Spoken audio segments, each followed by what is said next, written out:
जय हिंद जय भारत। मैं ਤੁਹਾਡਾ ਆਪਣਾ ਡਾਕਟਰ ਵਿਪਨ ਕੁਮਾਰ ਸ਼ਰਮਾ।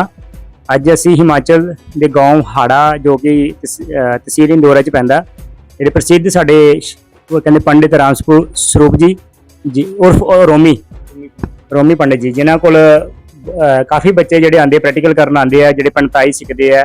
तो ਅੱਜ ਅਸੀਂ ਸਾਵਨ ਮਹੀਨੇ ਦੇ ਵਿੱਚ ਇਹਨਾਂ ਨਾਲ ਗੱਲਬਾਤ ਕਰਨ ਲਈ ਆਏ ਆ। तो किस तरह सावन महीने ਦੇ ਵਿੱਚ ਜਿਹੜੀ ਹੈਗੀ ਹੈ शिव भगवान की पूजा किस तरह करनी चाहिए है, ਸਾਡੇ ਨਾਲ ਗੱਲਬਾਤ ਕਰਨਗੇ पंडित राम स्वरूप जी। तो मैं सबसे पहले आपका धन्यवाद करना चाहता हूँ इस चैनल के माध्यम से। तो उसके बाद आपने पूछा सावन के महीने की क्या महिमा है। हिंदू धर्म में जो सावन का महीना है ये बड़ा महत्व रखता है। इसमें शिव का जो पूजन करता है उसका अनंत गुना फल मिलता है।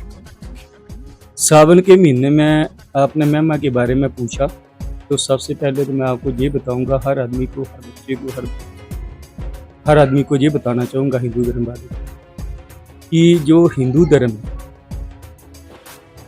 एक महीना पर बिलपत्र शिवलिंग के ऊपर बिना एक दिन नागा डाले हुए रहता है। मैं उसकी महिमा आपको बताता हूँ। तो उसमें हम एक मंत्र बोलते हैं, त्रिदलम त्रिगुणाकारम त्रिनेत्रम त्रियुद्धम त्रिजन्म पाप संहारम शिवार्थ स्मृति। इसका भावार्थ ये गिना जाता है कि जो त्रिदलम त्रिकंडा पत्र होता, तीन होते हैं, त्रिदलम त्रिगुणाकारम त्रियुद्धम त्रिजन्म पाप संहारम बिलपत्रम शिवार्थ स्मृति कि जो त्रिकंडा पत्थर बिना नागा डाले हुए सावन और माह के महीने में शिवलिंग के ऊपर चढ़ाता है, उसका क्या मतलब है कि जितना जैसे कन्या का दान करते हैं, जैसे कन्यादान का महत्व होता है, उतना ही माता में इस सावन के महीने में बिलपत्र चढ़ाने का फल प्राप्त हमें होता है। क्योंकि जिसके ऊपर लिखा कि त्रिदलम त्रिगुणाकारम त्रिनेत्रम त्रियुद्धम त्रिजन्म पाप संहारम बिलपत्रम शिवार्पणम समर्पयामि। तीसरा होता है एक कन्यादान के बराबर का महत्व गिना जाता है, और दूसरा गिना जाता है कि त्रिजन्म के पाप दूर हो जाते हैं। त्रिकंडा पत्र होता है, त्रिजन्म के पाप दूर हो जाते हैं। लेकिन उसका क्या महत्व, उसका मतलब क्या है कि पत्र टूटा फटा नहीं होना चाहिए, अखंड होना चाहिए। अखंड पत्र अखंडित नहीं होना चाहिए, अखंड होना चाहिए और साफ सुथरा होना चाहिए, और उसमें एक भी महीना, पूरा महीना पर एक भी बीच में नागा नहीं होना चाहिए। तो ये इस बिलपत्री चढ़ाने का ये महत्व। ठीक है, अच्छा जी पंडित जी, एक सानू दस्सियो कि काफ़ी लोग ਜਿਹੜਾ ਹੈਗਾ ਕਾਲ ਸਰਪ ਯੋਗ ਦੇ ਉੱਪਰ ਵੀ ਲੋਕ ਕਾफ़ी ਕੁਛ ਜਾਣਨਾ ਚਾਹੁੰਦੇ ਆ, ਇਸ ਤਰ੍ਹਾਂ ਦੀ ਪੂਜਾ ਕਿਸ ਤਰ੍ਹਾਂ ਹੋ ਸਕਦੀ ਹੈ, ਕੀ ਇਹਦੀ ਵਿਧੀ ਵੀ ਹੈਗੀ ਆ, ਕਿ ਅਗਰ ਕੋਈ ਛੋਟਾ ਵੀ ਹੈਗਾ ਕੋਈ ਕਾਲ ਸਰਪ ਯੋਗ ਹੈ ਨਾ ਜੀ।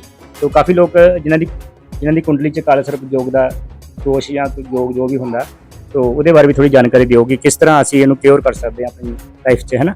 हाँ जी, इसके बारे में तो मैं ये बताना चाहूँगा कि काल सर्प योग होता है, बहुत किस्म का होता है, लेकिन जो हम जो जानते हैं, जो व्यापार समझते हैं, व्यापार बना लिया पंडित लोगों ने, ठीक है। इसका पहली बात तो ये है कि जो पंडित बताते हैं ना, मैं अपनी बात बताता हूँ, मैं किसी की बात के ऊपर नहीं मैं जाता। तो सबसे पहले तो ये नहीं पता चलता कि काल सर्प योग होता कैसे है। सबसे पहले तो लोगों को ये पंडित को नहीं पता होता कि काल सर्प योग होता क्या है, होता कैसे है।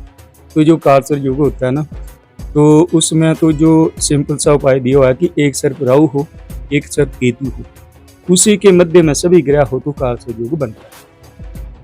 उसमें क्या एक भी ग्रह दूसरी तरफ चला जाए तो वो काटा जाता है, ठीक है। और फिर भी चलो मान लिया हमने कि काल सर्प योग है किसी, तो पंडित भी बताते हैं कि इसका एक जापी होता है, जापी इसका महत्व है, बाकी को महत्व। लेकिन जो मैं जानता हूँ, जहाँ तक मेरा नॉलेज है, जहाँ तक मेरी सुविधा है, जैसे कि एक सोने की अंगूठी शादी में मैं नहीं दिलवा सकते, वो चांदी की भी दिलवा सकता है। जो चांदी की नहीं दिलवा सकता वो कुशा की भी दिलवा सकता है तो मुद्रिका है, ठीक है। जो 1 लाख रुपया दान नहीं दे सकता वो 1 रुपया भी देता है, वो भी दान ही होता है। इसी की तरह काल सर्प योग के बारे में बताता हूँ आपको कि जैसे जो नहीं करवा सकता, पहले तो उसके आके शिव मंदिर में जाओ तो 1.25 लाख उसका ओम नमः शिवाय बीज मंत्र का जाप करवाओ। 5 दिन का होता है, 5 दिन पंडित का पाठ होना चाहिए, संपूर्ण होना चाहिए 100 लाख। सबसे पहले तो इसका ये उपाय बताते हैं, सभी लोग हम भी करते हैं, लेकिन जो मानते हैं कि नहीं यार हमने वो ही करवाना है, उसका करते हैं। तो या फिर कई घूम घाम के किसी का काम नहीं बनता, फिर आ जाते हैं कि यार वो काम अच्छा नहीं रहा, उसी को करते हैं, तब हम करते हैं। लेकिन हम पहले तो हम लोगों को जो दूसरे उपाय हैं वो ही बताते हैं। सबसे पहले बताया कि जैसे 9 अगस्त को अब नागपंचमी है, नागपंचमी के दिन जो कारसर जो कि नहीं करवा सकता, नागपंचमी के दिन 3 नागों के जोड़े बनवा दे, एक शिव मंदिर में चढ़ा दे और एक बर्मी में डाल दे, तीसरा चलते पानी में जल प्रवाह करते वाह। एक तो ये हो गया। उसके बाद दूसरा उपाय चलता है कि घर में मोर पंख होता है वो रखना चाहिए, मोर का पंखा रखना चाहिए। उसको सुबह शाम जब भी 2 3 4 जब भी आपको समय मिलता है तो उसको खवा ले सकते हैं। तो उसके बाद तीसरा उपाय हम ये बताते हैं उसको कि जो घर का मेन दरवाजा होता है, मेन गेट होता है, उसके ऊपर स्वास्तिक चांदी का लगा ले, अगर चांदी का नहीं लगा सकता सिल्वर का लगवा ले। तो ये सारे कालसर जो के उपाय हैं, ठीक है। बाकी तो क्या नहीं करते, जो मर्जी क्या करे, ठीक है ना। किसी चीज़ का भी अंत तो किसी का है नहीं। अगर 1.25 लाख करवा के भी फिर भी ना बने काम तो कुछ का। हाँ जी, सॉरी, मैं बचपन से ही तो बहुत अच्छा इन्होंने उपाय बताए हैं, कोई दूसरा नहीं। किसी को बैम जैसे किसी को डालना, कहते इसको बोलते हैं ब्रह्म में डालना, वो नहीं डाला इन्होंने कि आप खुद भी अपनी पूजा करवा सकते हो छोटे उपाय से भी। अच्छा,